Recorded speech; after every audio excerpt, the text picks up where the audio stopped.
Hoy la desigualdad es como nunca.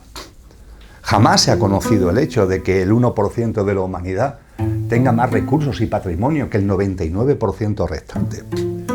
Y que va a más, y que va a más. Uno de ellos tiene que ver con el uso perverso de las tecnologías. La apostasía es expulsar lo espiritual, lo trascendente de la vida.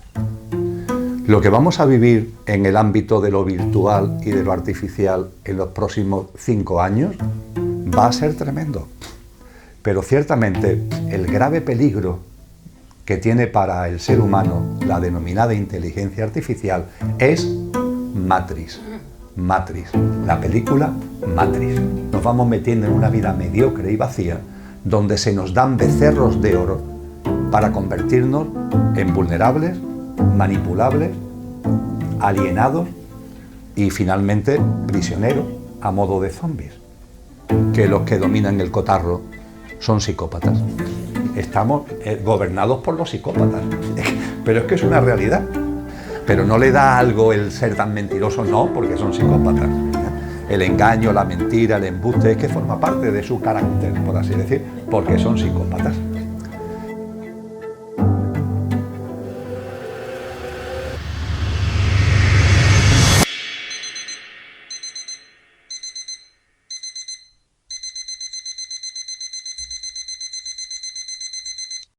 Ecos universales.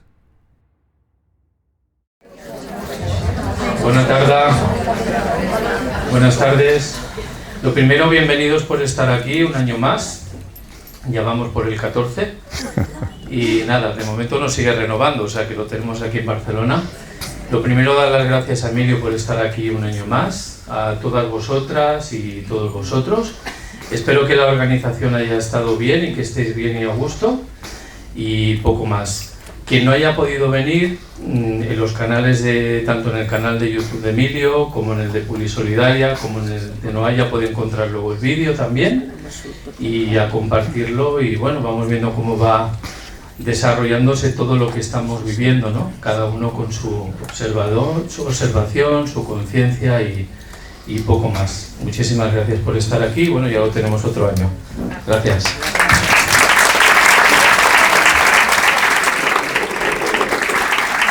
Muchas gracias, Martín. No me levanto al dar el abrazo porque estoy enchufado. No llegase lo de Matrix, pero casi. Hablaremos quizá de lo de Matrix. Bueno, pues yo me uno antes que nada al agradecimiento a todos y cada uno de vosotros y de vosotras. Ciertamente, como ha recordado Martín, al que tengo que agradecerle en primera persona, que un año más, y efectivamente, él lleva los números perfectamente, ya... ¿Cuánto ha dicho que llevamos? 14, qué barbaridad. Qué barbaridad. Y por tanto el agradecimiento más enorme a él. Y a Natalia también, que la acompaña en todo lo que tiene que ver con el desarrollo operativo. Y ciertamente a través de Internet también divulgaremos este encuentro, pero yo os agradezco enormemente vuestra presencia. Está bien, sin duda ninguna, lo de los encuentros online, sabéis que yo hago mucho, pero... los encuentros presenciales tienen otro sabor, es totalmente cierto, y además permiten una cercanía, permiten un piel a piel, no hablo ya de vosotros conmigo y yo con vosotros, que también, sino entre vosotros mismos, que en un encuentro online pues se dificulta, ¿no? De ahí que sean bienvenidos iniciativas como la de Irache en Vizcaya, de que periódicamente hay encuentros de almas, en estos momentos que, como vamos a desarrollar ahora, son tumultuoso, pero también una gran oportunidad. Vamos, la gran oportunidad, diría yo, para nuestras almas. Bien, el título quizás os haya sorprendido un poquito cuando hablamos de que es la hora ya de decir las cosas claras y de no tener ahí ningún tipo de miedo para exponer. Y lo vamos a intentar hacer. Vamos a ver el tiempo que me lleva. Inicialmente me gustaría que hubiera tiempo para el coloquio, espero que sí. Pero si no lo hubiera, pues será porque la vida dice que no es el momento. Yo voy a intentar desarrollar lo que son los contenidos que creo que son más importantes, aunque sea de manera sintética, y permitirme que empiece por algo que muchos sabéis, sobre la conciencia. Muchos lo sabéis ya. Muchos sabéis que una cosa es la conciencia y otra cosa es la consciencia con S, lo sabéis sobradamente, Sabéis que la conciencia sin ese tiene que ver con asuntos morales relativos al bien y al mal. Por ejemplo, le haces una trastada a alguien y tienes mala conciencia por haberle hecho esa trastada a alguien. Consciencia, el diccionario nos dice que es otra cosa. Y la consciencia reúne en sí lo que podríamos denominar que son tres capacidades, tres en una. Primero, la capacidad de conocernos a nosotros mismos. La segunda, la capacidad de conocer la realidad que nos rodea. Y tercero, el equilibrio entre ambas capacidades. El equilibrio entre la mirada interior y la mirada exterior. Una persona consciente, por tanto, los que estamos aquí, aspiramos a ser conscientes, tenemos que desarrollar la mirada hacia adentro, la mirada hacia afuera y hacerlo en equilibrio. Cuando analizamos lo que está ocurriendo, incluso en el ámbito de la denominada conciencia, espiritualidad, vemos que esto no siempre es así, porque es fácil como deslizarse hacia uno de los sitios olvidando el otro. Deslizarse hacia lo interior olvidando lo exterior, o mucha atención a lo exterior olvidando lo interior, pero la conciencia es ambas cosas a la vez y en equilibrio. Podríamos decir que la mirada interior debe llevar fundamentalmente a una cosa. Hay más, ¿no? Pero para ir al grano, fundamentalmente una cosa. Lo que los sabios de la Grecia clásica ya nos dijeron: conócete a ti mismo, conócete a ti misma. Y conocerte a ti mismo no es conocer qué te gusta, si te gusta ir más a una playa que a otra, si prefieres el coche o el avión. No, conocerte a ti mismo, a ti misma, significa darte cuenta de que cada uno de nosotros, y vosotros mismos cada uno, somos una perfecta conjunción de esencia y de apariencia, de ser y de estar. Darte cuenta e integrarlo en tu vida cotidiana, que somos una perfecta conjunción de lo que es imperecedero y de lo que es efímero y pasajero, que somos una perfecta conjunción de lo que no va a conocer nunca la muerte y de aquello que sí va a conocer en algún momento concreto la muerte. Cuando una persona se da cuenta de esto y lo integra, su vida se transforma por completo. Hay que darse cuenta e integrarlo. En catalán, en castellano, tenemos el ser y el estar.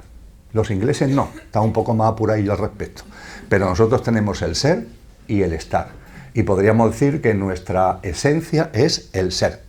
El ser que encarna en el coche, que es el estar para experimentar la experiencia humana. Y ahora somos y estamos en una envoltura física. Cuando desencarnemos, cuando nuestro componente perecedero muera, seguiremos siendo, pero ya no estaremos en una envoltura física. Ahora somos con envoltura, cuando desencarnamos somos sin envoltura, pero seguimos siendo.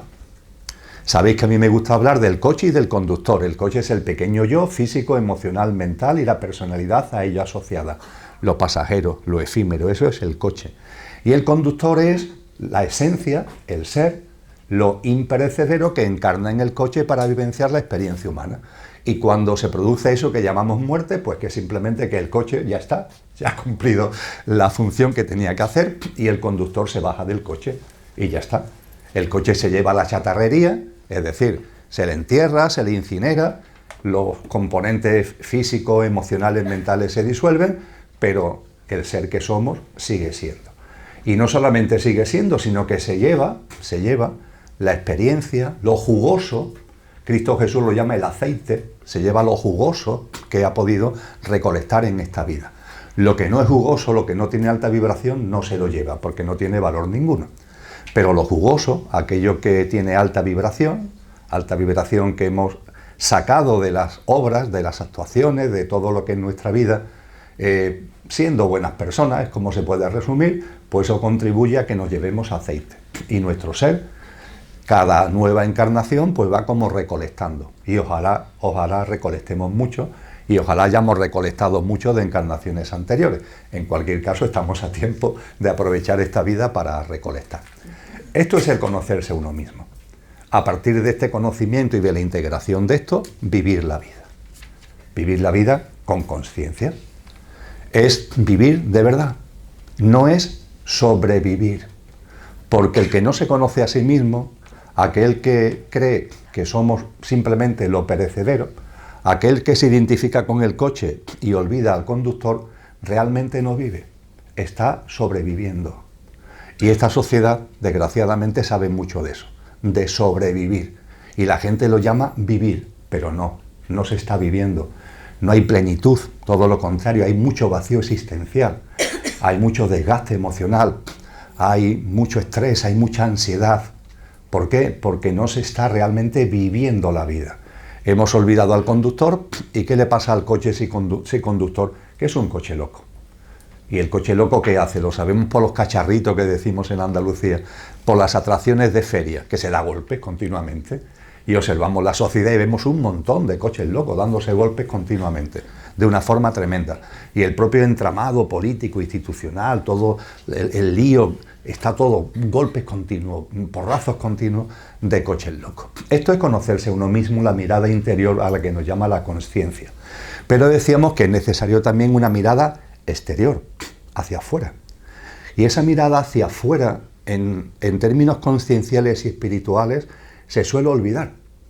Hay gente que mira hacia afuera pero no procura conocerse a ellos mismos. Entonces te come la realidad. Eso pasa mucho con las personas que se ven imbuidas por lo conspiranoico, que te come la realidad. Tú quieres conocer la realidad, te acercas a la realidad, pero te falta un equilibrio, te falta el conocimiento de ti mismo y te come esa realidad. Pero igualmente aquel que procura conocerse a sí mismo en el sentido que estamos compartiendo, tiene que mirar la realidad, tiene que acercarse a ella. Hay en Mateo 16:3, si mi memoria no falla, Cristo Jesús se dirige a una serie de personas que lo están como hacían muchas veces los sacerdotes de aquella época, los fariseos, lo están como intentando pillar y le dice: hipócritas, que miréis el cielo para conocer el clima, no esa es la palabra que utiliza, pero ese es el sentido, miréis el cielo para conocer el clima y no sois capaces de mirar la realidad para conocer los signos de los tiempos. Hay que conocer los signos de los tiempos, hay que conocer lo que estamos viviendo, el momento que estamos viviendo. Y es fundamental, porque Él nos anunció además que esta generación humana, hemos hablado en otros encuentros aquí en Barcelona al respecto, Él nos anunció que esta generación humana terminará, que aunque nos parezca increíble, este mundo, entendiendo por mundo este sistema socioeconómico, político, institucional, tecnológico, este sistema concluirá, se agotará, y este ciclo terminará para que surja un nuevo ciclo, que él denomina una nueva humanidad en una tierra restaurada. Eso sucederá. Y nos dice que nadie sabe ni el día ni la hora. Sobre esto volveremos a hablar más adelante. El por qué nadie sabe ni el día ni la hora. Y nos dice estar atentos a las señales. Hay que estar atentos a las señales, hay que estar atentos a los signos de los tiempos. La consciencia significa conocerse uno mismo y estar atento a los signos de los tiempos. Y hacer las dos cosas en equilibrio. Sobre conocernos a nosotros mismos, las prácticas de vida, muchas cosas que están relacionadas con ello, en encuentros de otros años lo hemos ido desarrollando con mucho detenimiento. Me vais a permitir que, para poner de manifiesto las grandes realidades espirituales en las que nos encontramos, hoy pongamos especial énfasis en los signos de los tiempos. ¿Podemos de verdad acercarnos, aproximarnos, conocer los signos de los tiempos? Claro que sí, es a lo que nos convoca, casi nos insta Cristo Jesús. Vamos a hacerlo. ¿Cuáles son? También hacer vosotros mismos una especie de escáner mental, cada uno en su propio escáner, viendo la realidad que nos rodea, el mundo en el que estamos, entendiendo por mundo no este precioso planeta, por favor, sino el sistema con todo lo que conlleva, económica, social, política, institucionalmente, tecnológicamente.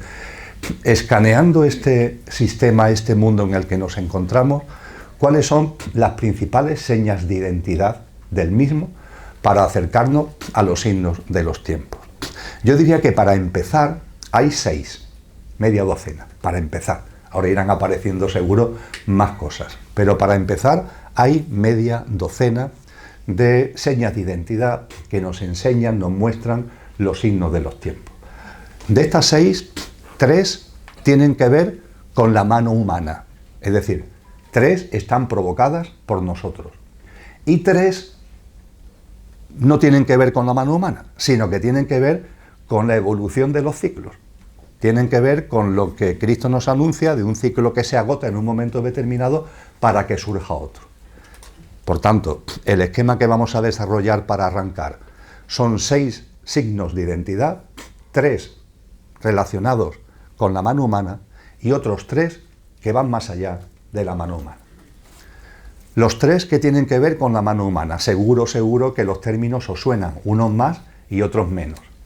El primero os suena seguro, porque hemos hablado aquí ya de ello. Distopía, distopía. Es un signo evidente del momento que estamos viviendo. Una colosal distopía que además crece, crece y crece. Hablábamos hace unos minutillos del diccionario cuando habla de la consciencia. Bien, volviendo al diccionario, es interesante que os recuerde que el término distopía se ha incluido en el diccionario de la Academia Española de la Lengua muy recientemente. Creo que en el 2014, es decir, como quien dice ayer. Hasta entonces no estaba incluida la distopía en el diccionario. El término utopía sí, está incluido en el diccionario hace mucho tiempo, pero no el término distopía. Yo creo que todos sabemos que la utopía es una humanidad ejemplar. El anhelo que podemos tener de una humanidad ejemplar. Una humanidad que vive en paz, en concordia consigo misma, en sinergia con la naturaleza. Una humanidad ejemplar. La distopía es todo lo contrario. Durante el siglo XX, la distopía, que no estaba como término en el diccionario, fue una especie de género literario. Es donde se empezó a acuñar, una especie de género literario.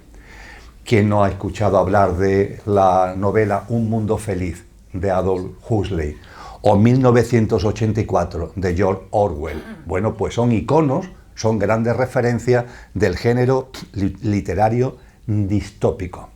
¿Qué es lo que ha sucedido? Que lo que en la primera mitad del siglo XX se empieza a desarrollar como un género literario, por tanto, de ficción, hoy es una realidad patente.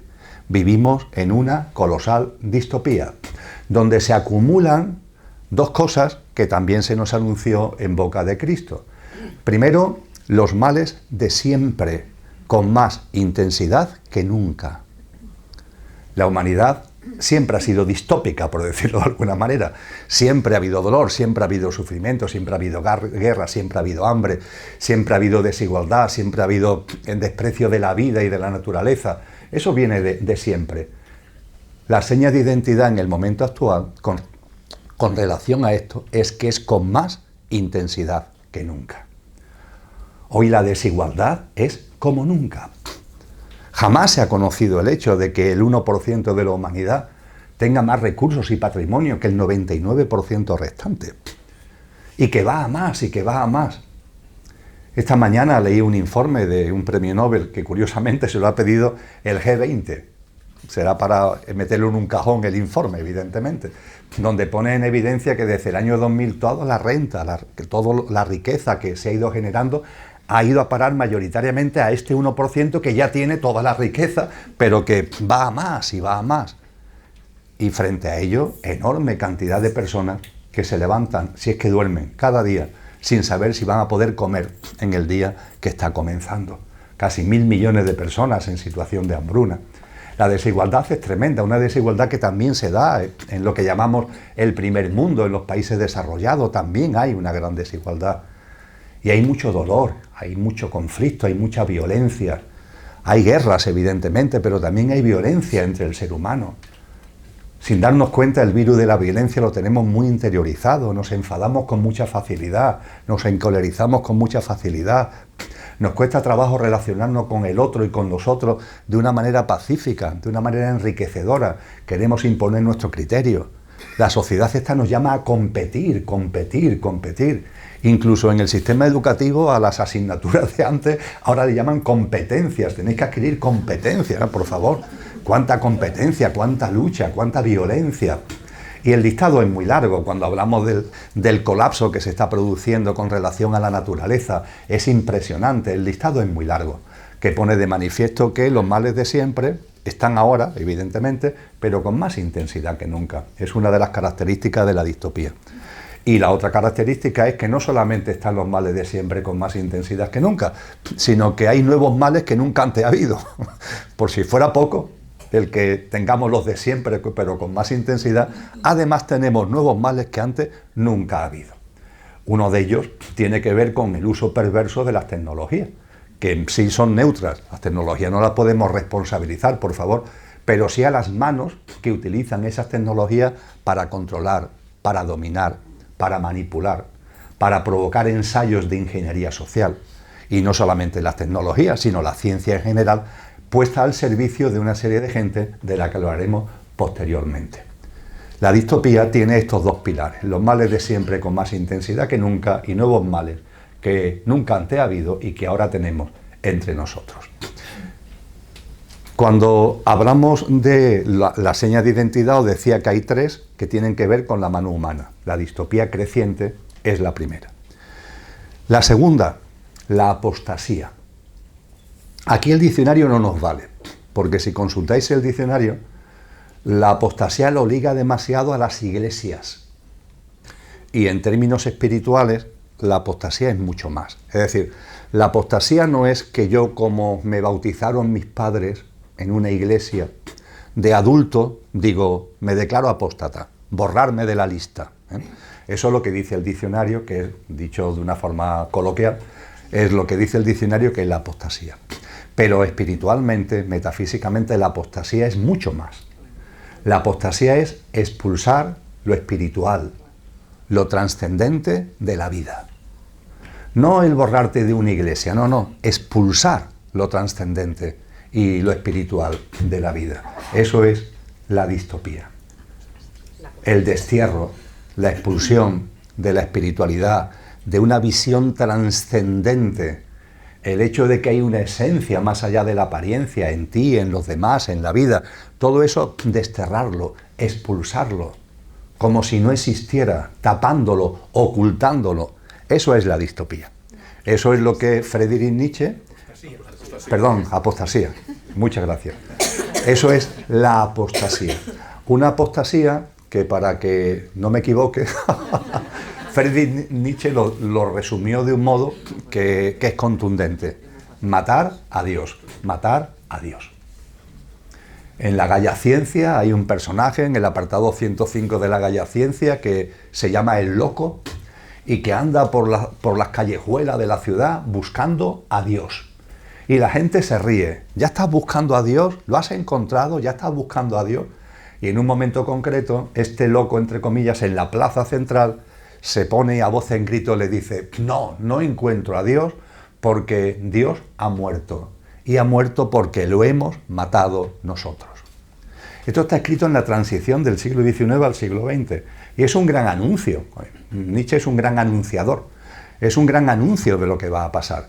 Y evidentemente que hemos matado a Dios no significa que hayamos estrangulado, a mí me gusta hacerlo de manera cómica, a un señor de barba blanca que vive más allá de Júpiter. No, matar a Dios significa expulsar la visión trascendente, la idea de lo trascendente, la práctica relacionada con lo trascendente de nuestra vida personal y de nuestra vida colectiva.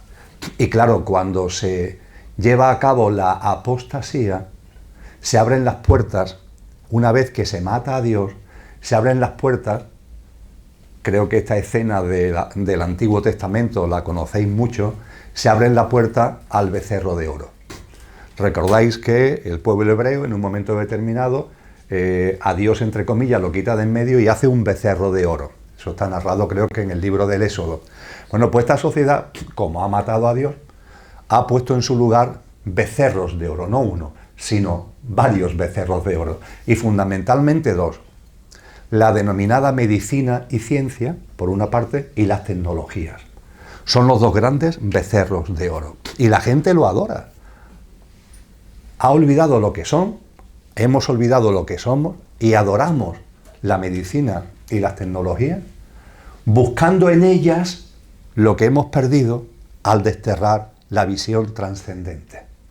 Porque os pongo solamente un ejemplo. Yo no tengo ninguna voluntad de desencarnar, ¿vale? No me lo planteo. Ahora mismo, por lo menos, no me lo planteo. Y por tanto, con esto no estoy haciendo una especie de alegato a que dejemos de vivir, ¿no? Yo quiero vivir, tengo entusiasmo por la vida, estoy encantado de compartir con vosotros y con vosotras, por ejemplo, esta tarde, y es maravilloso. Ahora bien, a la muerte no le tengo ningún miedo. ¿Por qué? Porque modestamente he integrado lo que decíamos antes del conocernos a nosotros mismos. Es que sé que no voy a morir. No va a morir lo que soy. En lo que estoy, sí, pero bueno, seguiré siendo sin envoltura, como decíamos anteriormente. Sabéis además que a mí la vida me regaló una experiencia preciosa el 29 de noviembre del año 2010, que me morí. Mi coche se murió y yo pude vivir directamente esa experiencia de tú sigues siendo y ahí está tu coche que ya ha dejado de funcionar. Por una serie de razones volví a él, pero no tenemos que tenerle ningún miedo a la muerte. Y eso no significa que no queramos seguir viviendo, pero oye, sin obsesión. Seguir viviendo con calidad de vida, ¿verdad? Y la calidad de vida tiene que ver con la salud, sí, pero con más cosas también. Deberíamos buscar una plenitud, deberíamos buscar un entusiasmo por vivir, no convertirnos en una especie de zombies, como decía hace unos minutos, que sobreviven. Y las tecnologías y la medicina y la ciencia, ¿qué es lo que te dicen? Que quieren conseguir instrumentos para que vivas 100 años. Y a ver si podemos conseguir 120. Y a ver si podemos conseguir 150. Y a ver si podemos conseguir 200. Bueno, vale, está bien, pero oye, tranquilo, que es que somos inmortales. Es que ya somos inmortales. Y que el coche dure más tiempo se agradece. Pero oye, sin obsesionarnos, por favor. Sin embargo, la gente anda obsesionada. Tan obsesionada que es capaz de meterse en unos tinglados tremendos en el ámbito médico con tal de vivir 1 año más, 2 años más, a costa incluso de la calidad de vida a la que hacía referencia anteriormente. Hay que tocar más el suelo, hay que tomar más, iba a decir, no tomar tierra, hay que tomar conciencia para vivir de otra manera. Y claro, cuando las tecnologías van ocupando el sitio de la trascendencia, llega el transhumanismo. El transhumanismo es la seña de identidad que va ligada a la apostasía, el transhumanismo. Hemos matado a Dios y nos encaminamos hacia el transhumanismo. El transhumanismo es buscar en lo material lo que ya tiene desde lo trascendente, pero que como has desterrado lo trascendente ya no lo encuentras y lo estás buscando por otro camino. Y los que manipulan, que los hay, insisto, hablaremos de ello dentro de un rato, pues nos convertimos en vulnerables, fácilmente manipulables. Fijaros todo lo que se está haciendo con relación a la inteligencia artificial. Lo que vamos a vivir en el ámbito de lo virtual y de lo artificial en los próximos 5 años, es decir, desde finales del 25 a finales del 30 aproximadamente, va a ser tremendo. Las megacorporaciones, también los gobiernos, están gastando unas enormes cantidades de dinero en esa inteligencia artificial, que todavía no ha dado la cara. Todavía no hay productos, todavía no hay artículos, todavía no hay una realidad tangible. Sí, bueno, ahora en el móvil resulta que tenemos el ChatGPT o podemos tenerlo, pero esto son tonterías, esto no justifica billones y billones de inversión. Lo que se está preparando es enormemente gordo. Tener en cuenta que la empresa que fue capaz, en primer lugar, de utilizar los chips, no para juegos virtuales de estos de los niños y de las niñas, bueno, y de los mayores también en la pantalla, y lo encaminó hacia la inteligencia artificial, que tiene el curioso nombre, lo pronuncio en castellano, ¿vale? NVIDIA es como se llama, NVIDIA es como se llama.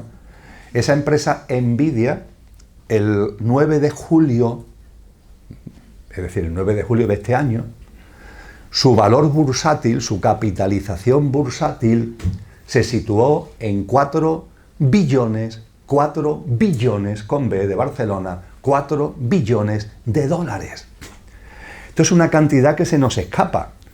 Toda la economía española de un año es 1,8 billones. Pues bien, Nvidia en el 9 de julio llegó a tener un valor bursátil, una capitalización de 4 billones. Pero ojo, 113 días después, el 29 de octubre pasado, ya tiene un valor bursátil de 5 billones. $1 billón en 113 días. ¿Cuándo se ha visto eso? ¿Qué está pasando ahí? ¿Qué depósito de confianza hay ahí para que haya ese incremento tremendo de valor?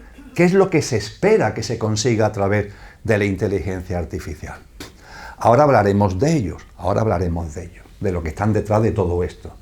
Pero ciertamente, valga como adelanto, que el transhumanismo, y en concreto lo que tiene que ver con la inteligencia artificial, la principal amenaza que tiene para el ser humano no es que nos sustituyan en el ámbito laboral, que también, no tengáis ninguna duda, que de aquí al año 2035 todas las actividades podrán ser realizadas por inteligencia artificial.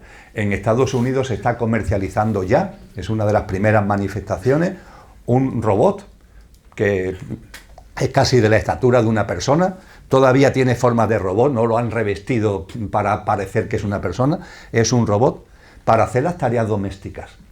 Y hace todas las tareas domésticas. Y vale $20.000.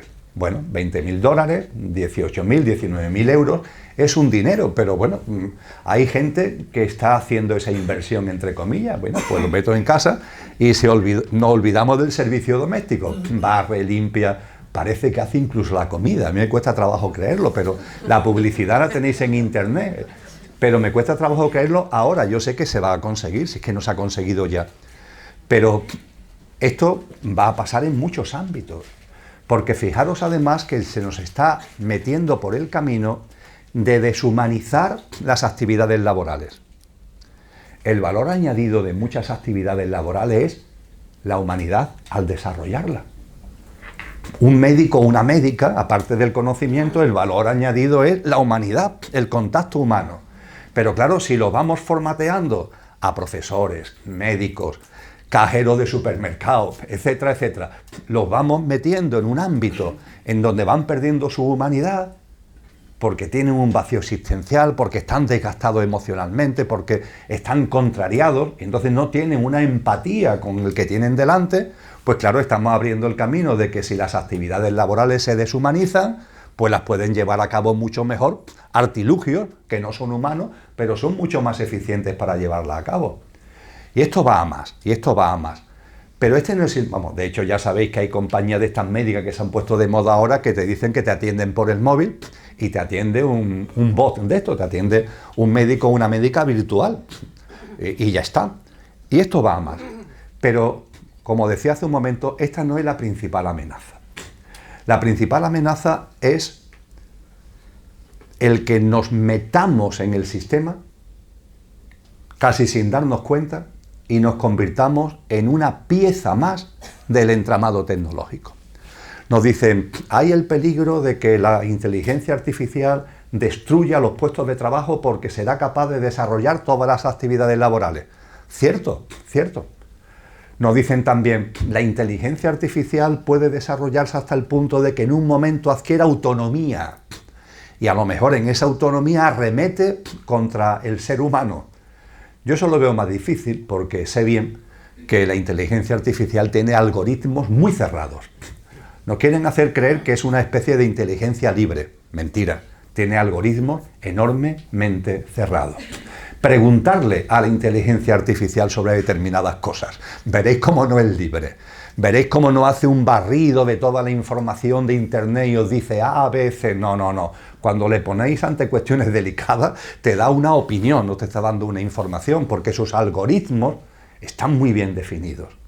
Pero es lo que nos dicen, que se podrá revolver contra nosotros. Pero ciertamente el grave peligro que tiene para el ser humano la denominada inteligencia artificial es, lo citábamos antes, vuelvo ahora, Matrix. Matrix, la película Matrix. ¿Sabéis que la están retirando de las plataformas de streaming? Es curioso que una película tan magnífica, mira que en las plataformas como Netflix, por ejemplo, permitidme que cite una, mira que hay películas, Bueno, pues Matrix coincidiremos que es una película emblemática, que ha marcado una época. Pues se está retirando. Oye, ¿y por qué se retira Matrix? No se retira un montón de películas que no ve nadie, que no tienen ningún tipo de interés. Qué curioso, ¿no? Y es que Matrix nos describe, la película es de 1998, 1999, nos describe la realidad actual. Recordamos todos, creo que casi todas la habremos visto, de que el ser humano está metido en celditas, en grandes colmenas, ¿os acordáis? Ahí está Neo, el protagonista, ahí está Neo, ahí como si fuera un fetito metido en una celda, en medio de unas enormes colmenas, y conectados, con unos cables que tiene aquí enchufados en la nuca, a una realidad virtual. De tal forma que se creen que están viviendo esa realidad virtual, cuando realmente son prisioneros, cuando realmente están atrapados, pero se creen que son libres en medio de esa realidad virtual. Esto es lo que está ocurriendo cada vez más y esto es lo que quieren que ocurra, que nos metamos en la inteligencia artificial y que lo virtual, lo artificial, nos vaya captando, nos vaya metiendo, hasta el punto de que nos convirtamos en un terminal, en una pieza más del complejo tecnológico. Y como además las tecnologías han avanzado, ya no se necesita que nos enchufen aquí cables, porque la tecnología es inalámbrica, e inalámbricamente conectado a una realidad ficticia donde realmente nuestras vidas son cada vez más mediocres, cada vez más huecas y vacías, cada vez más de superviviente zombie que de vivir realmente, pero a través de la inteligencia artificial se nos posibilita que tengamos nuestro avatar, nuestro bot, y nos creamos no sé qué, y nos creamos no sé cuánto, pero estamos viviendo una vida falsa. Y estamos siendo prisioneros en una celda. Esto es el transhumanismo, esto es a donde nos quieren llevar, que seamos piezas de un enorme entramado tecnológico. Y que además lo hagamos voluntariamente, es decir, que nosotros mismos voluntariamente nos metemos en ese entramado cada vez más, cada vez más. Lo de la abducción por la pantalla es solamente un adelanto, esto que tanto hablamos, tanto protagonismo de la pantalla, tanto tiempo viendo la pantalla. Esto es un adelanto, porque con la inteligencia artificial no es que vayas a ver la pantalla, es que te vas a meter dentro. Es que te vas a rodear, por decirlo de alguna manera. Todo esto tiene que ver con la apostasía.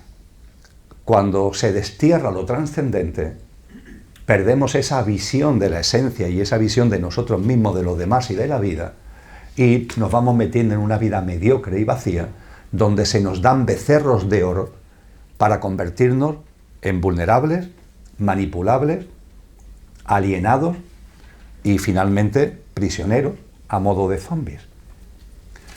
Ya veremos que esto además tiene una finalidad espiritual, pero eso más adelante, porque podemos decir, oye, ¿y por qué nos quieren tener así? Ya veremos el por qué. Muchos lo sabéis ya, pero vendrá bien que lo recordemos en este encuentro.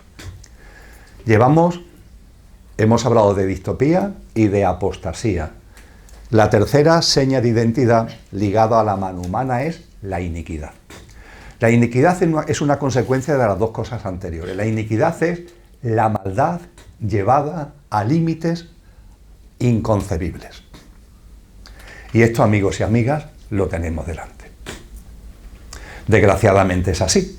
A mí personalmente no me llama mucho la atención estar pendiente de los medios de comunicación, de las cosas que pasan, pero también hay que de vez en cuando acercarse a las cosas que pasan. Y pasan muchas cosas que son simplemente impensables, es decir, que no corresponden realmente a lo que podemos pensar que es un ser humano. Empezando por los que dirigen el cotarro, donde creo que es fácil que nos demos cuenta que hay claros síntomas de psicopatía.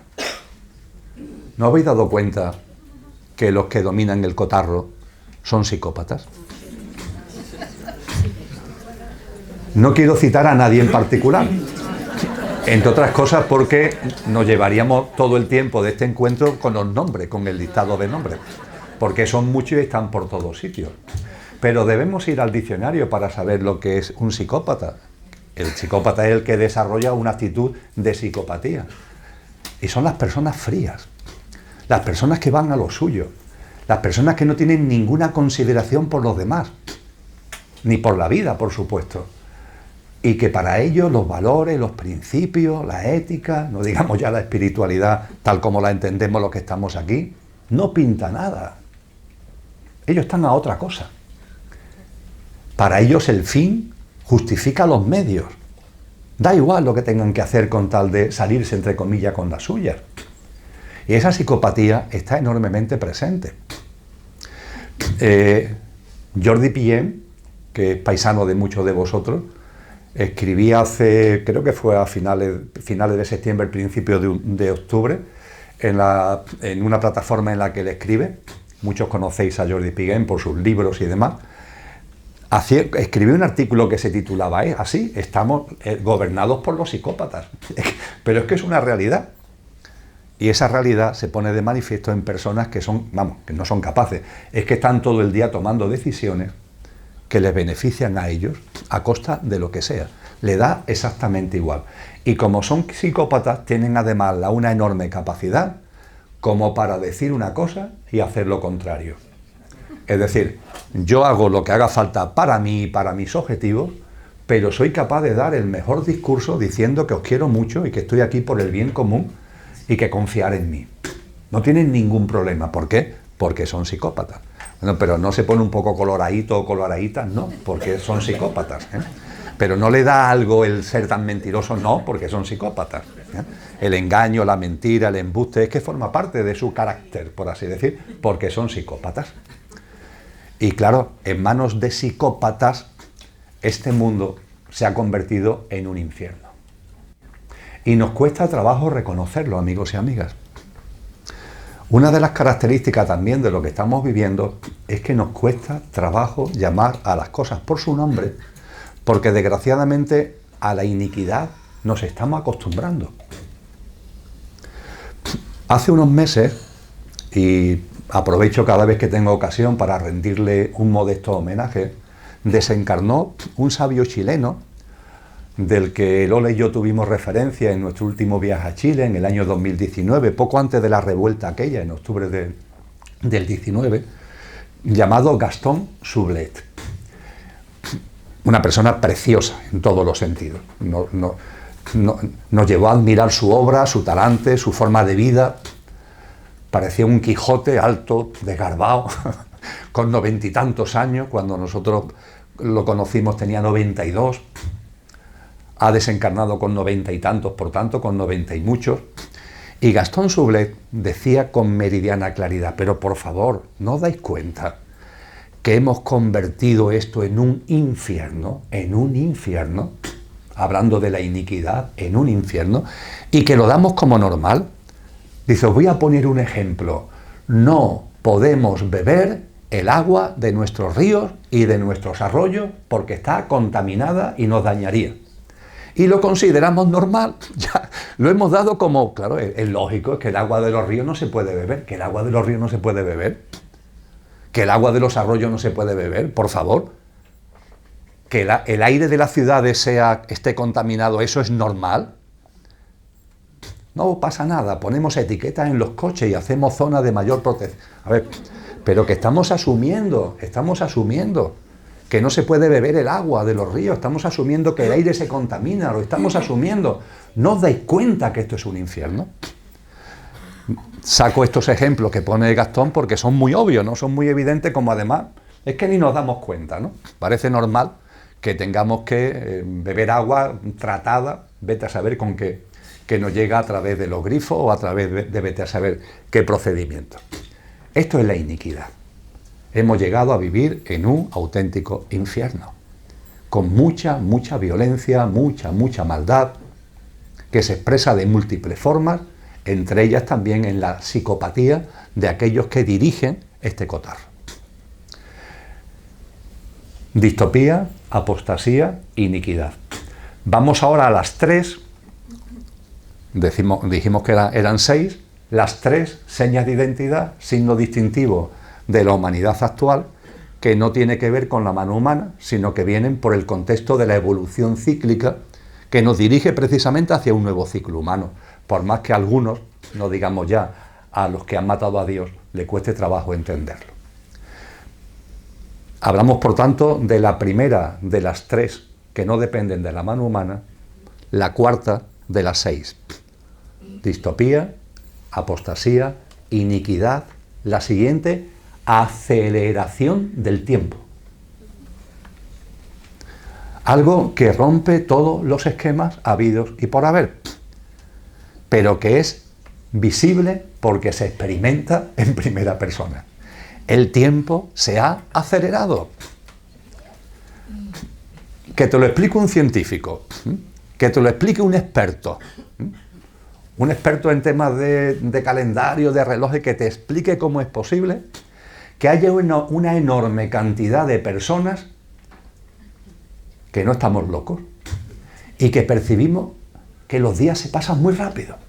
Oye, si es que no me da tiempo, si es que, pero ¿cómo? Es como si en lugar de 24 horas necesitáramos días de 48 horas, porque va todo muy rápido. Pero claro, no solamente los días, la semana, los meses. Aquí lo experimentamos Martín y yo todos los años, hace ya 14 años. Otra vez. Bueno, encantado de estar aquí, por favor. Pero otra vez. Y cada vez es más rápido. Oye, pero otra vez, hoy ya he estado en Lleida con Josepa Miel ayer por la tarde, no he venido directamente de Sevilla, pero cuando vengo en el AVE para acá digo, oye, otra vez para Barcelona, otra vez. Y parece que cada vez es menos tiempo el que tardo en volver a Barcelona. Pero claro, tú coges el calendario y el año pasado creo que fue el 7 de noviembre, el año anterior fue el 10 de noviembre, es decir, siempre es un año. Pero da la sensación de que va todo muy rápido. Os confieso que hubo un momento determinado en el que yo pensé, digo, bueno, yo siento que todo va muy rápido por mi edad. Me estoy haciendo viejo. Y claro, como va acumulando años, pues puede ser que debido a la edad perdamos un poco la perspectiva del tiempo y nos parezca que todo pasa más rápido. Pero yo dejé de hacerlo porque ya llegó el momento de jubilarme de todo. En el curso pasado, hasta el curso 2014-2015, yo he estado dando clases en másters, entre ellos organizados aquí en Barcelona por Jordi Vilaseca, Borja Vilaseca. Y como ahí el público es de edad media bastante joven, le preguntaba a ellos. Y claro, cada vez que daba clases era una promoción distinta, eran 30 o 35 personas distintas. Digo, mira, esta es una oportunidad de oro. ¿Sentís que el tiempo va más rápido? ¿Sentís que hay una aceleración del tiempo? ¿Sentís que los segundos, los minutos, las horas, los días, las semanas, los meses, los años siguen siendo en el calendario y en el cronómetro eso, pero que todo va muy rápido? La contestación abrumadoramente es que sí. Digo, mira, pues no es un tema de la edad, porque estas personas, que muchas de ellas tienen 30, 35, 20 y tantas, también sienten exactamente esto. Permitidme, entre vosotros y vosotras, ¿quién percibe que el tiempo se ha acelerado? Levantad la mano, por favor. Va. Bien. Abrumador. No todo el mundo lo siente, ¿eh? No todo el mundo lo percibe, ¿eh? Pero bueno, hay muchísimas personas que lo percibimos. Nos podemos preguntar, ¿y esto a qué se debe? Que masivamente tengamos una percepción de que el tiempo se ha acelerado. ¿A qué se debe? Pues doy la respuesta. Se debe a que el tiempo se ha acelerado. Es decir, que no es una invención, es que es una realidad. Pero una realidad que los expertos de ahora, preguntárselo a la inteligencia artificial, ¿se ha acelerado el tiempo? Preguntárselo.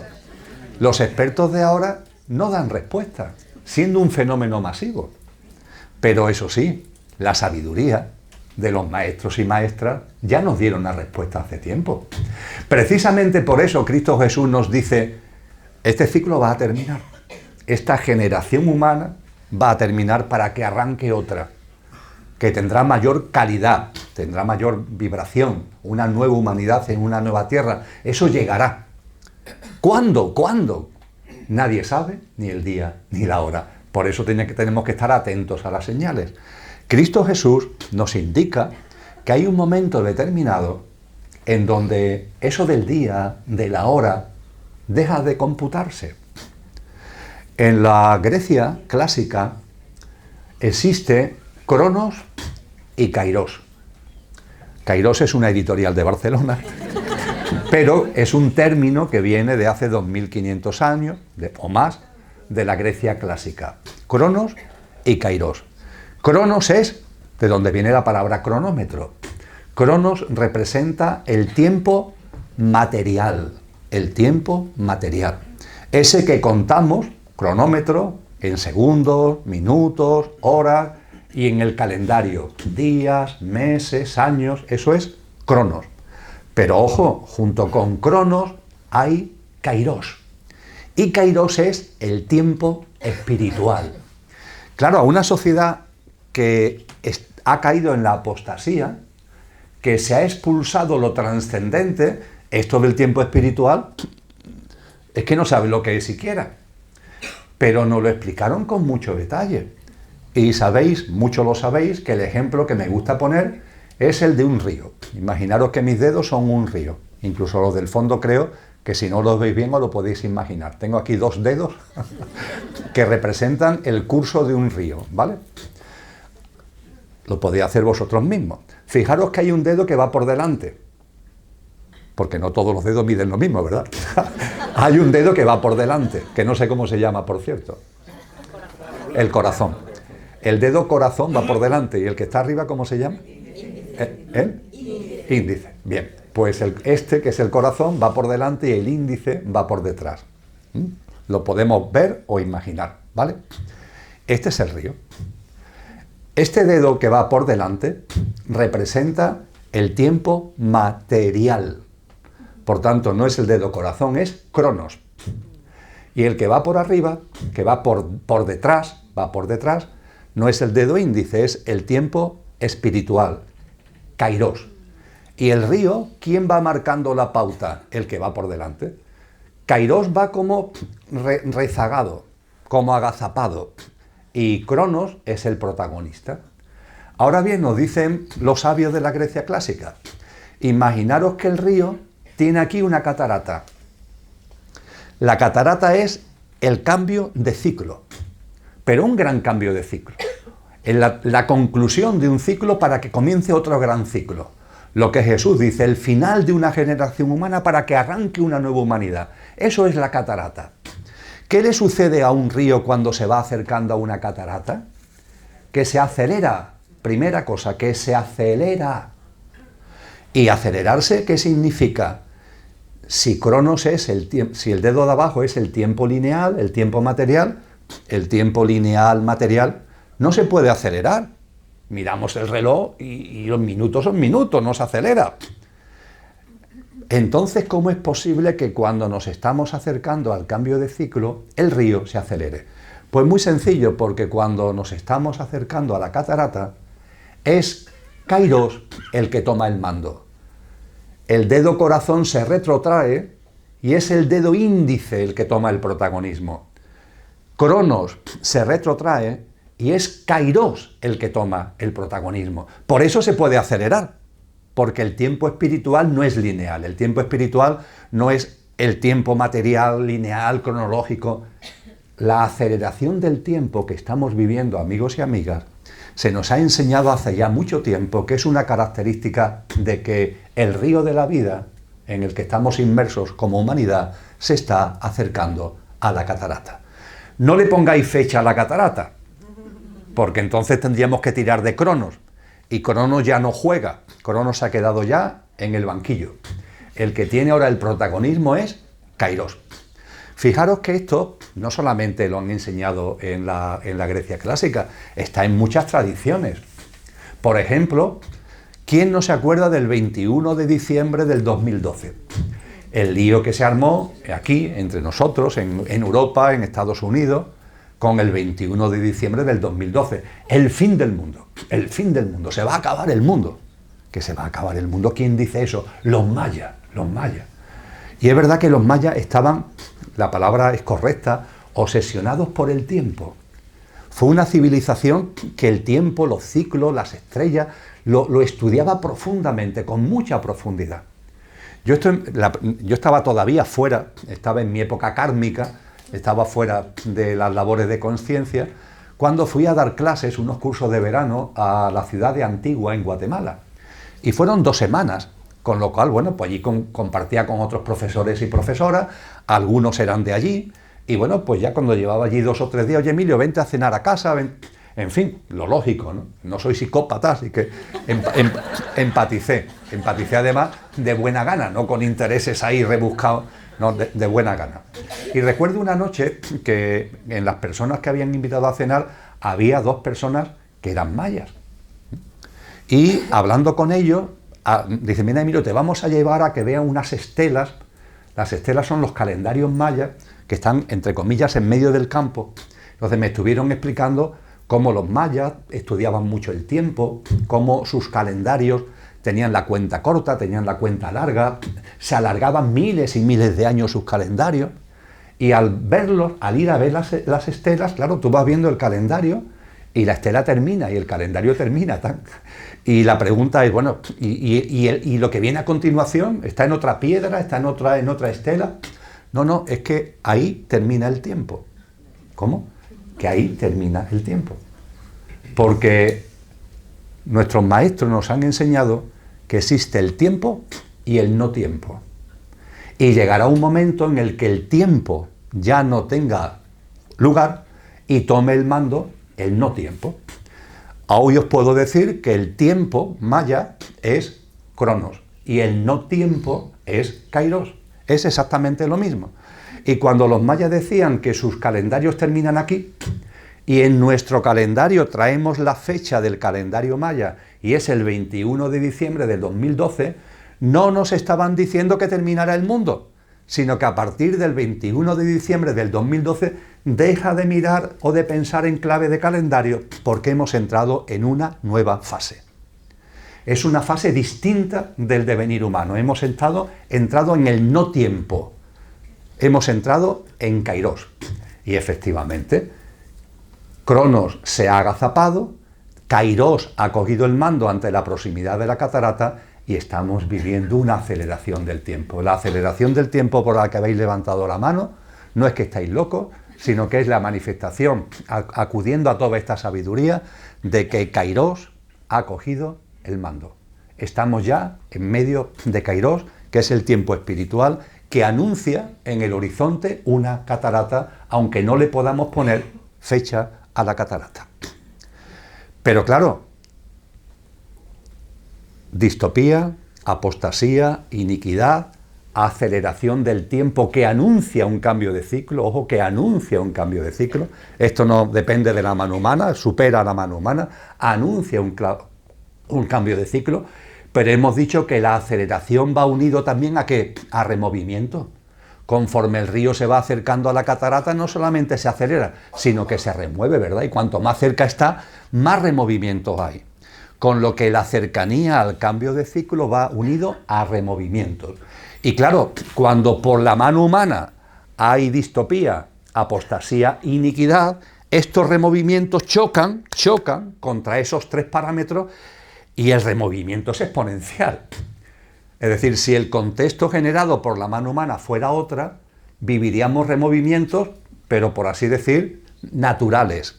Pero claro, es que ese oleaje natural choca contra lo que son unos grandes tsunamis que nosotros mismos hemos provocado y que yo he resumido en la distopía, en la apostasía y en la iniquidad. Con lo cual esto se convierte en un gigantesco tsunami. Entre lo que hemos hecho nosotros y los removimientos propios de la cercanía de la catarata, esto es un huracán de magnitud aceleradamente creciente. Un huracán de magnitud aceleradamente creciente que, siendo una amenaza, como vamos también a compartir, es a su vez una oportunidad. Pero eso lo dejamos para un poquito más adelante, aunque lo que vamos a hablar ahora ya nos empieza a acercar a este hecho.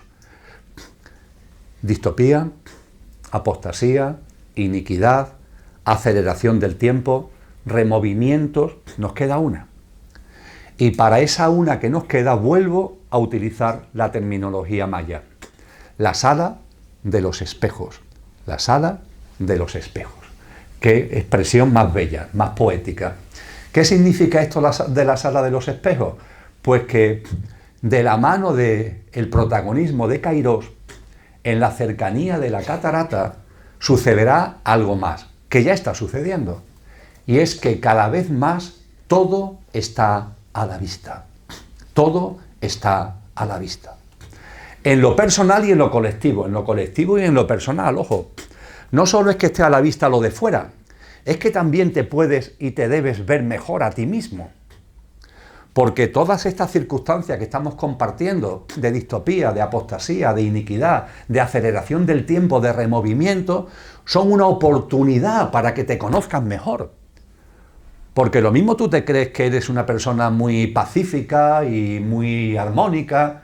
Bueno, vamos a ver qué pasa con tanto huracán. Que lo mismo te das cuenta que no. Y no pasa nada, no se trata de que te flagele, de que te culpabilice, sino que te des cuenta que te quedan cosas por hacer, cosas por aprender, que tienes que seguir cultivándote.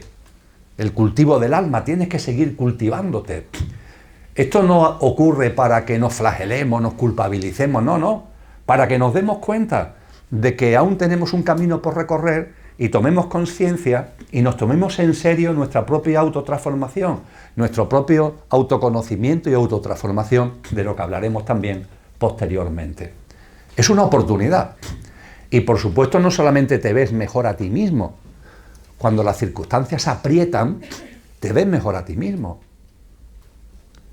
Hay cosas en nosotros que están ahí como agazapadas y que solo cuando aprietan las circunstancias salen a la vista. Insisto, y salen a la vista y es una buena noticia para darnos cuenta que están ahí y mutarlas, transformarlas alquímicamente, lo denso, convertirlo en noble. De eso se trata, como después insistiré.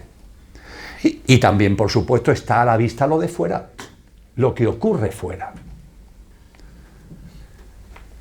Tantas manipulaciones, ensayo de ingeniería social, mentiras, corrupción. Lo que es este sistema, en definitiva, hace tiempo, pero que va a más y que va a más, ahora está a la vista de una forma tremenda. Eso sí, está a la vista para quien quiera ver, porque la sala de los espejos está. Ahora, si tú en lugar de ver la realidad, haces así, porque no quieres verlo, o miras para otro lado, porque no quieres verlo, bueno, pues la realidad está ahí para que la veas, pero tú, porque te es más cómodo, o porque tienes miedo, porque no quieres problemas, porque déjame a mí de estos líos, por las razones que sea, que muchas veces tiene que ver con el hábitat de confort, con la mentira existencial, se prefiere no ver. Esto le pasa a muchas personas.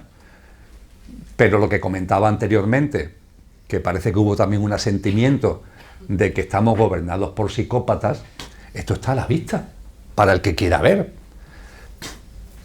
Sin embargo, hay mucha gente que sigue creyendo en los psicópatas y que están pendientes de lo que los psicópatas dicen y hacen, y dicen que van a hacer o dicen que no van a hacer, cuando creo que ya deberíamos habernos dado cuenta, porque la sala de los espejos es maravillosa, que son unos mentirosos empedernidos y que lo que digan no significa nada, nada, porque pueden hacer, y de hecho hacen todo lo contrario sin ningún tipo de problema. La sala de los espejos es la sexta característica de la seña de identidad que estamos viviendo. Cada vez más todo está a la vista. Claro, para el que abra los ojos, si tú cierras los ojos porque te resulta más cómodo por tu hábitat de confort no ver, allá tú. Podríamos decir que estas tres últimas, lo que tiene que ver con la aceleración del tiempo, los removimientos y la sala de los espejos, no podemos hacer nada. Todo lo contrario, deben ser bienvenidas, porque nos están anunciando que la catarata está cerca. Vuestro corazón y vuestra alma no anhela que la catarata está cerca. No anhelamos de verdad, internamente, no un deseo emocional, internamente, de que este sistema lleno de distopía, de apostasía, de iniquidad, termine para que se abran las puertas a un nuevo ciclo humano, con una humanidad en una nueva tierra que será ejemplar. ¿No es ese el anhelo de vuestro corazón y de vuestras almas? Con lo cual es una magnífica noticia que tengamos delante señales que parece que nos indican que la catarata está cerca, es magnífico. Porque esa catarata no es un castigo, como nos quieren decir las religiones dogmatizadas. No, no es un castigo, es una bendición. Esto no va a suceder como castigo, va a suceder como una auténtica bendición.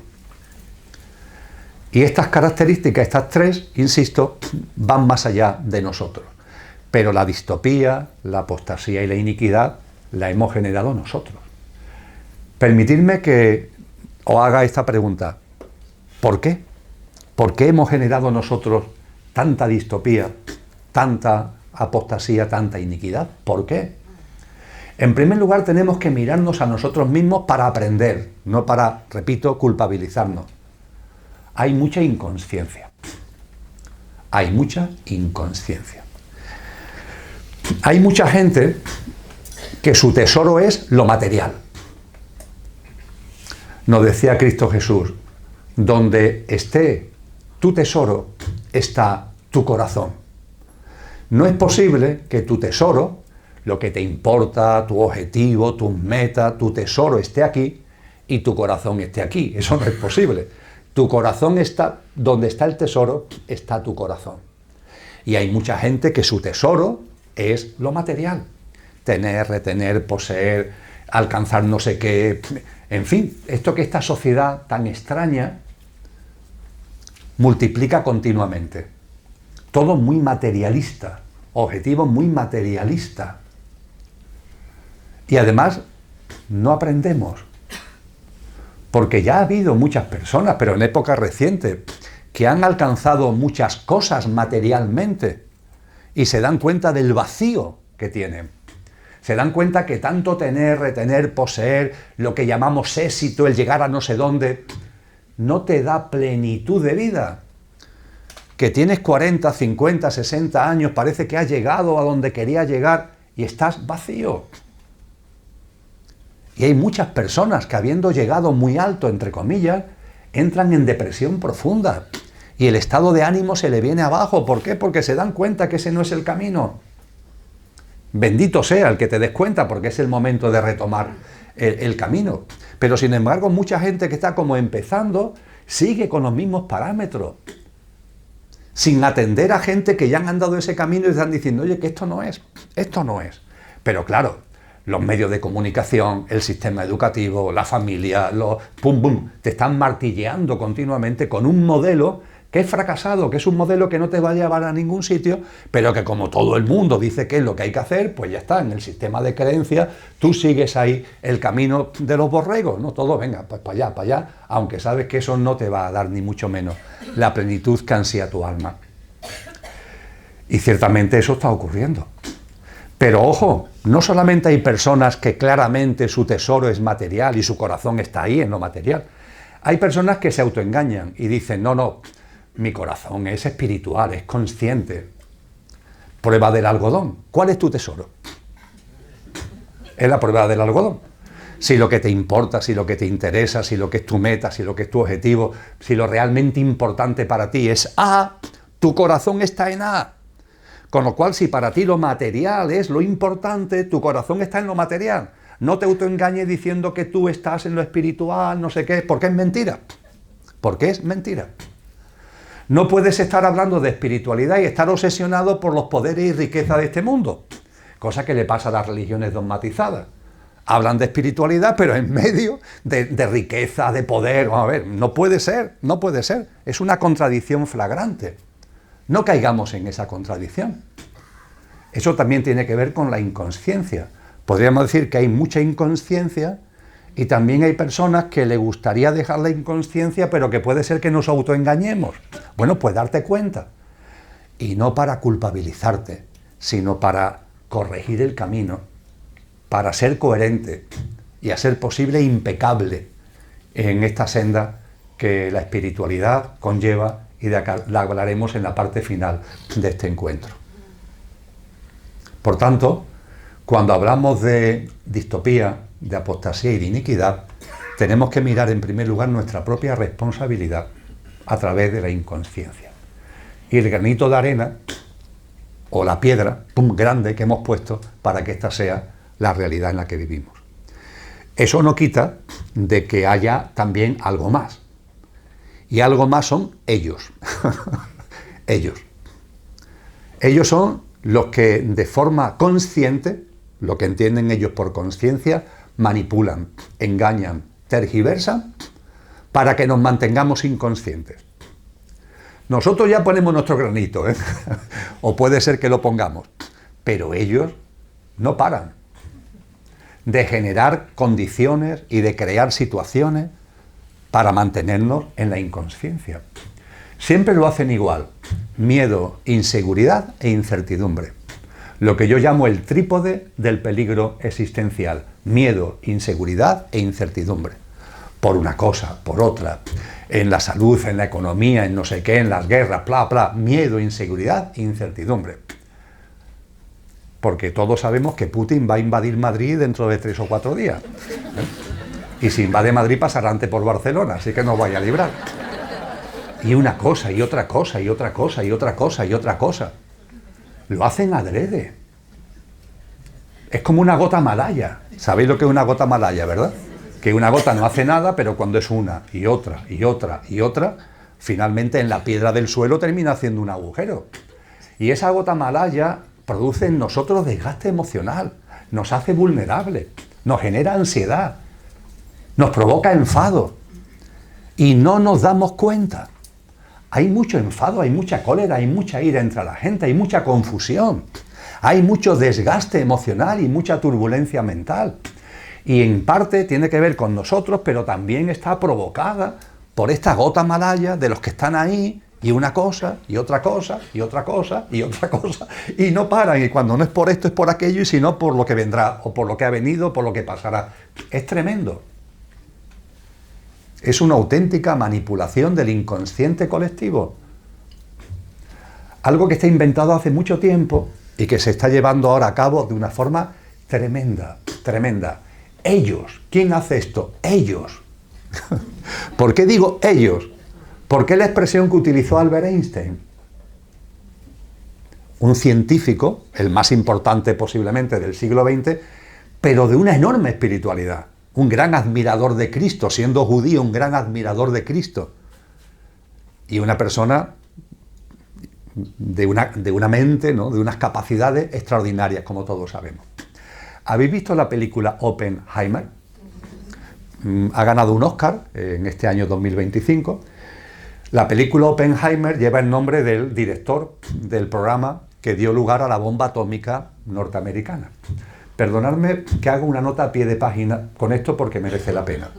¿Habéis visto la película? Bueno, si no habéis visto, da igual porque lo voy a contar en la parte que interesa aquí. Es una parte mínima, no voy a chafar la película, es una parte mínima. El telón de fondo que no se cuenta en la película es el siguiente. Albert Einstein, como todos creo que sabéis, vivía en Alemania. Y ante Hitler, ante el nazismo, se va de Alemania. Era judío, lo persiguen, lo hostigan y va a vivir al Reino Unido. En el Reino Unido lo acogen, pero las condiciones de vida son regulares, ¿sabéis? No le dieron demasiado cariño, por así decir. Y hay un momento determinado que desde Estados Unidos le hacen una propuesta para que se vaya a Estados Unidos a vivir, y Albert Einstein lo acepta. Y claro, él es un científico reconocido y va a dar clases a la Universidad de Princeton, en Estados Unidos. Cuando está en Estados Unidos, él comete lo que él confesó en círculos íntimos, que fue el gran error de su vida.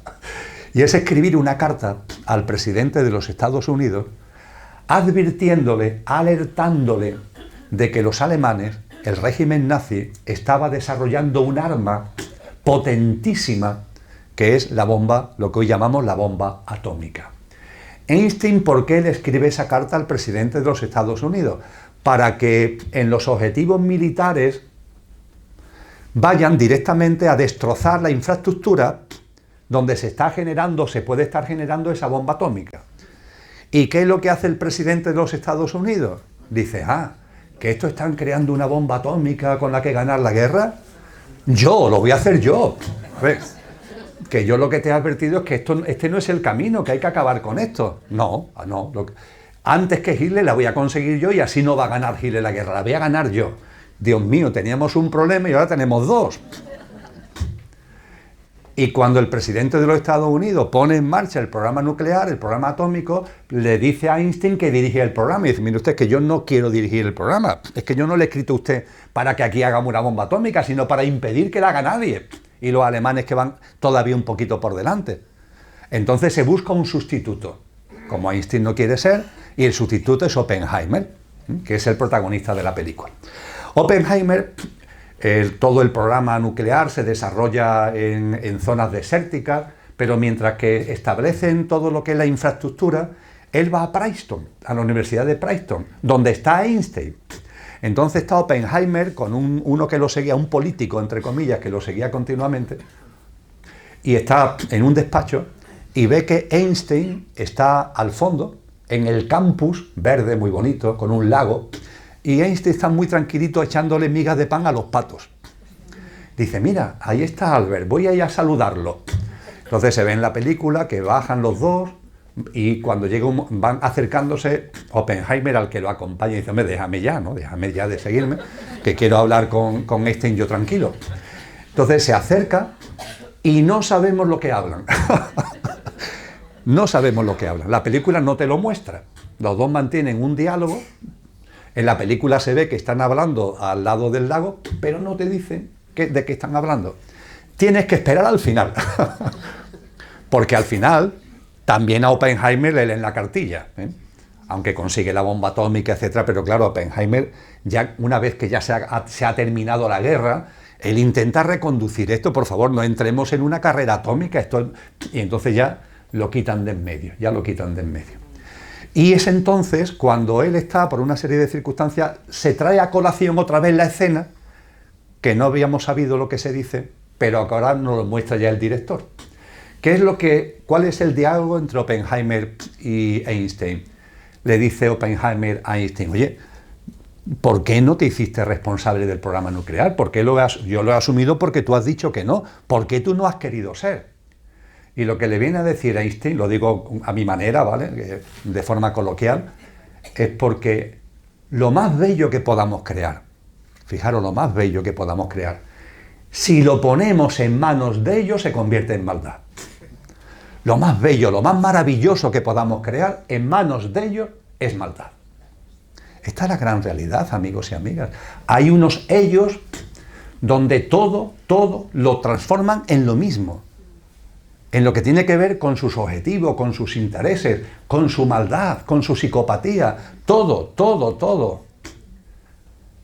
Y ellos, de Albert Einstein, yo lo hago continuamente mío. Por eso me gusta decir que será como la conclusión final de mi charla, ya lo sabéis muchos, porque lo repito mucho, ellos a lo suyo y nosotros a lo nuestro, ¿vale? Ellos a lo suyo, porque no dan más de sí, ¿sabéis? No dan más de sí, ellos a lo suyo y nosotros a lo nuestro. Por eso hablo del ellos, entre comillas.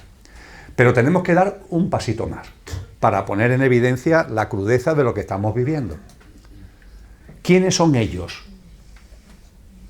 Porque ahí están. ¿Quiénes son?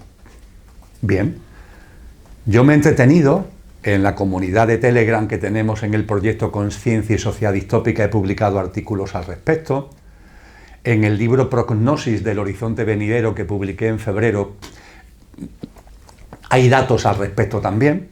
Para acercarnos a ellos tenemos 4 indicadores fundamentales.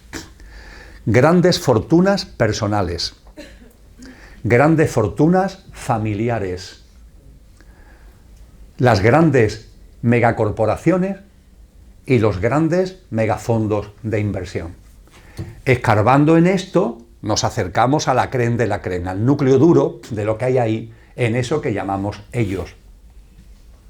Es impresionante lo que antes os decía de Nvidia, 5 billones de dólares de capitalización.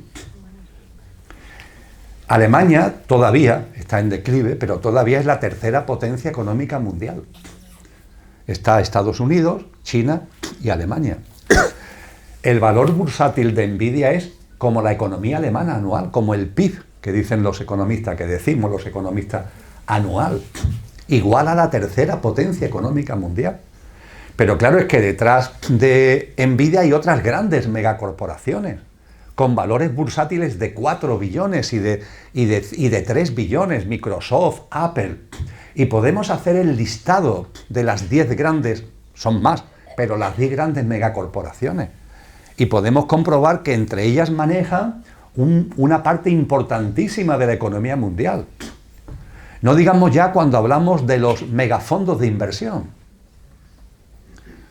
Los 12 fondos de inversión más importantes, el más importante es BlackRock, del que seguro habéis escuchado hablar. Él solo mueve activos por unos 11 billones, una barbaridad, 11 billones de euros. Cuando nos vamos a los 12 grandes megafondos de inversión, manejan entre los 12, hay muchos más, pero entre los 12 principales, el 60% de la economía del mundo. Cuando escarbamos en esas fortunas personales, en los paquetes accionariales que hay detrás de todo esto, bueno, sabéis que en Tesla, esta semana pasada, a Elon Musk le han puesto un sueldo. Él tiene una parte importante de las acciones, no es mayoritario, tiene una parte importante de las acciones. Y él se ha comprometido en hacer que Tesla tenga un valor bursátil gigantesco de aquí a los próximos años. Y entonces el Consejo de Administración le ha aprobado un sueldo para que consiga eso. El sueldo es de $1 billón. $1 billón. Él ya tiene una fortuna personal, es el que encabeza el ranking de fortunas personales. Él tiene una fortuna personal ya de $500 millones. Pero es que Tesla le va a pagar $1 billón para que consiga determinados objetivos, que tiene que ver con esto que os decía anteriormente, pero la inteligencia artificial, lo virtual, ¿dónde lo van a llevar para poder mover estas cifras de beneficios, ¿no? Potenciales, estas cifras de grandes negocios? Cuando toda esta información, no voy a cansar con más datos económicos, cuando toda esta información la ponemos en blanco sobre negro, podemos llegar a la conclusión de que el sistema socioeconómico está dominado, dirigido por unas decenas de personas. Me temo que no va a haber oportunidad para el coloquio. Por unas decenas de personas. ¿Cuántas? Me mojo. Creo que no más de 30 o 40. Cuando nos metemos dentro de esas fortunas personales, esas fortunas familiares, los paquetes accionariales de las grandes corporaciones, los que están detrás de los grandes fondos de inversión, creo que pueden ser 30 o 40, no creo que sean más, los que de verdad dirigen el cotarro. Tenemos algunos datos que están a la vista, que nos indica que todo se está concentrando mucho, es decir, que la riqueza se está concentrando en muy pocas manos, cada vez más. A mí me gusta recordar que si cogemos la bolsa de Nueva York, Wall Street, la mayor bolsa del mundo, y vemos el número de empresas que cotizaban en 1997. Y lo comparamos con el número de empresas que cotizan ahora, en 2025. La economía, dicen los economistas, yo no soy de esos economistas que dicen eso, que ha crecido mucho. Bueno, pues si ha habido mucho crecimiento económico, ahora cotizarán más o menos empresas que en 1997. Más, ¿no? Si la economía se está desarrollando, ahora habrá más empresas cotizando en Wall Street que en 1997. Pues no, hay muchas menos, la mitad. ¿Esto cómo es posible? Porque se están concentrando, el poder se está concentrando. Sí, van para arriba, pero cada vez en menos cajones, por así decir. Cada vez el poder, el dinero, la riqueza, en menos manos. Y esto lo estamos viendo en la punta del iceberg, lo que está a la vista. Y por debajo, con estos parámetros que os he comentado antes de fortunas personales, fortunas familiares, paquetes accionariales de megacorporaciones, megafondos de inversión, podemos llegar a la conclusión de que no son más de 30 o 40. Y ojo, hace 2000 años se nos dijo que serán 10. Esa concentración, porque entre ellos no se llevan bien, ¿sabéis? Porque tienen rasgos psicopáticos y por más cosas que vamos a ver ahora. Entre ellos no se llevan bien. Y están en lucha, están en competencia. a ver si se lo puedo quitar y yo no sé qué, no sé cuánto. Están ahí en una especie de, como un juego de las sillas, lo llamo yo, ¿no? Ese juego de la silla o baile de la silla, donde, no sé si habéis jugado alguna vez, se pone una música, y cuando se para, estamos dando vuelta en torno a la silla y cuando se para la música nos sentamos. Y hay una silla menos que los que estamos jugando, con lo cual uno fuera y seguimos jugando, y otro fuera y seguimos jugando, y otro fuera. Ellos, salvando las distancias, porque no es un juego precisamente, están en eso. Y nos dice el libro de las Revelaciones o Apocalipsis que serán 10. Y que cuando sean 10, ahora son 30 o 40, pero están, vamos, cada vez menos, cuando sean 10, también nos dice el libro del Apocalipsis que habrá una especie de pacto entre ellos. Oye, ya está, ¿no? Ya es que solo somos 10, ¿no? Ya está. Vamos ya a llegar a algún tipo de acuerdo entre nosotros. Y se nos viene a indicar que entre ellos nombrarán lo que en latín se llama un primus inter pares, un primero entre iguales. Aquí estamos 10, bueno, pues vamos a elegir a uno de los 10 para que sea el que lidera. Lidera en nombre de los 10 y nos va a beneficiar a los 10, pero hay uno que es como el que encabeza y el que da la cara y el que garantiza además que entre nosotros ya haya una cierta concordia. Por eso, en el Apocalipsis se habla de la bestia. La bestia es el nombre que se le da a este personaje, entre comillas, la bestia.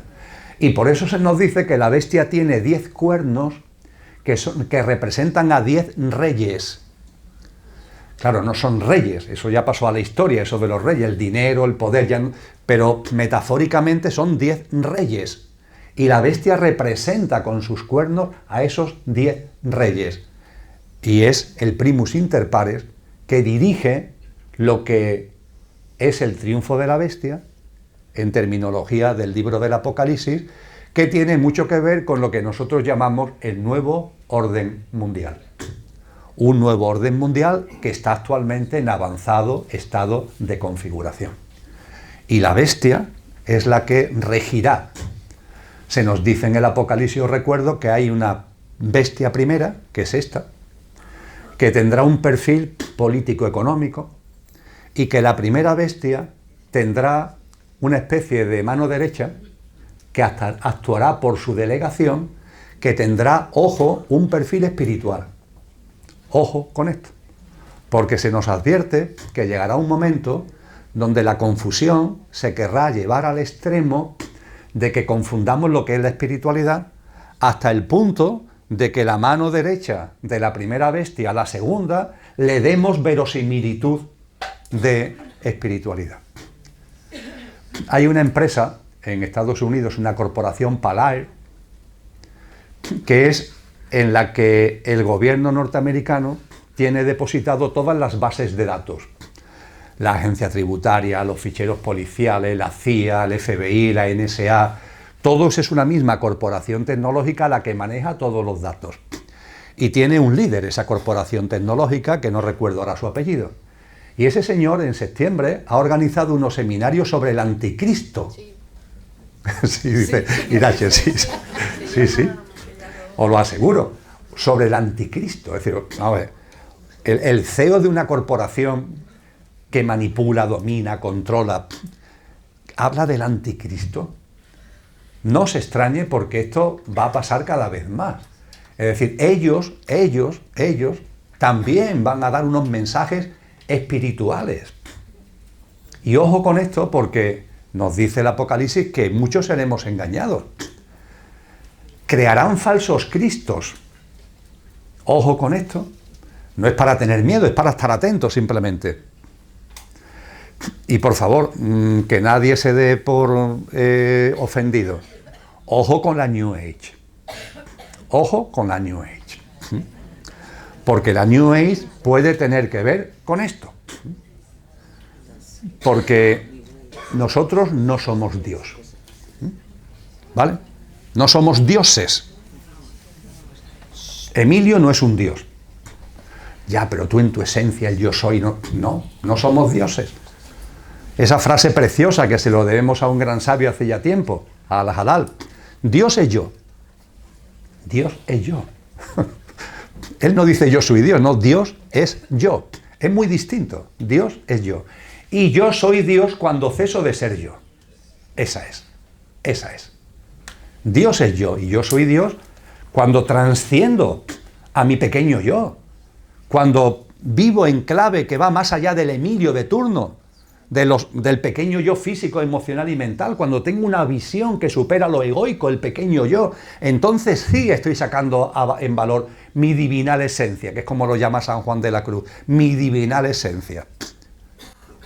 Está en ese precioso poema que empieza diciendo, entréme donde no supe y quedéme no sabiendo.